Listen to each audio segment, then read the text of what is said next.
Happy Vishu. കുറേ നാളായി video ഒക്കെ ചെയ്തിട്ട്. വേറെ ഒന്നുമല്ല കേട്ടോ, വേറെ ഒരു എന്താ പറയുക, അങ്ങനത്തെ ഒരു സിറ്റുവേഷനിൽ കൂടെ ആയിരുന്നു കടന്നു പോയിക്കൊണ്ടിരുന്നത്. കുറച്ച് നാളായിട്ട് വീഡിയോ എടുക്കാനുള്ള ഒരു എന്താ പറയുക, ഒരു മനസ്സുണ്ടായിരുന്നില്ല. അതുകൊണ്ടിട്ടാണ് എടുക്കാറുന്നത്. പിന്നെ കുറച്ച് നാളെ എനിക്ക് തൊണ്ടയ്ക്കൊക്കെ വയ്യാണ്ടിരുന്ന ആകെ ഒരു ആരോഗ്യ പ്രശ്നങ്ങളുണ്ടായിരുന്നു. അതൊക്കെ മാറി കേട്ടോ. പക്ഷേ ഇപ്പോഴും അങ്ങോട്ട് കറക്റ്റ് ആയിട്ടില്ല. പിന്നെ വീഡിയോ എടുത്തിടാം തുടങ്ങാമെന്ന് ഇങ്ങനെ വിചാരിച്ചു. പുതിയ ഒരു കൊച്ചു വീട്ടിലേക്ക് ഞങ്ങൾ മാറി. അപ്പോൾ എൻ്റെ ഹസ്ബൻഡ് വീടാണ് കേട്ടോ. അങ്ങനെ ഞങ്ങൾ വീട്ടിലോട്ട് തിരിച്ചു വന്നു. അപ്പോൾ അതാ ഇവിടെ എല്ലാം ഒതുക്കി പിറക്കിയൊക്കെ വെക്കുന്നതേ ഉള്ളൂ, ഒന്നും കംപ്ലീറ്റ് ആയിട്ടില്ല കേട്ടോ. അപ്പോൾ അതുകൊണ്ടിട്ട് വിഷു ആഘോഷം എന്ന് പറഞ്ഞാൽ ഞാൻ രാവിലെ ഒരു ഇത്തിരി വിഷുക്കഞ്ഞി ഉണ്ടാക്കുന്നുണ്ട്.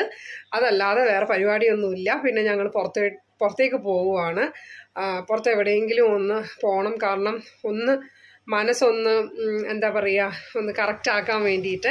വീട്ടിൽ തന്നെ ഇങ്ങനെ ഇരുന്നിട്ട് ഇപ്പോൾ കുറേ നാളായി ഒന്ന് പുറത്തേക്ക് ഇറങ്ങിയിട്ട്. അപ്പോൾ സാധാരണ വിഷു എല്ലാവരും വീട്ടിലാണ് ആഘോഷിക്കേണ്ടത്. പക്ഷേ ഞങ്ങളുടെ ഒരു ഇപ്പോഴത്തെ ഒരു മൈൻഡ് അനുസരിച്ച് ഞങ്ങളൊന്ന് പുറത്തോട്ടൊക്കെ പോയി ഒന്ന് മൈൻഡൊക്കെ ഒന്ന് മാറ്റിയെടുക്കാമെന്ന് വിചാരിച്ചു കേട്ടോ. അപ്പോൾ അങ്ങനെ വിഷുക്കഞ്ഞി റെഡി ആയിക്കൊണ്ടിരിക്കുന്നുണ്ട്. അത് ഞാൻ കാണിച്ചു തരാം, വായോ. അപ്പോൾ അതാ ഇവിടെ വിഷുക്കഞ്ഞി നമ്മുടെ റെഡി ആയിക്കൊണ്ടിരിക്കുവാണ് കേട്ടോ. ഇനി ഇതിലേക്ക് തേങ്ങാപ്പാൽ കൂടി ചേർത്ത് കൊടുത്ത് കഴിഞ്ഞാൽ പിന്നെ നമ്മൾ കശുവണ്ടിപ്പരിപ്പ്, മുന്തിരി, നെയ്യൊക്കെ ചേർക്കണം. ഇതും കൂടി ചേർത്ത് കൊടുത്താൽ നമ്മുടെ വിഷുക്കഞ്ഞി റെഡിയായിട്ടോ.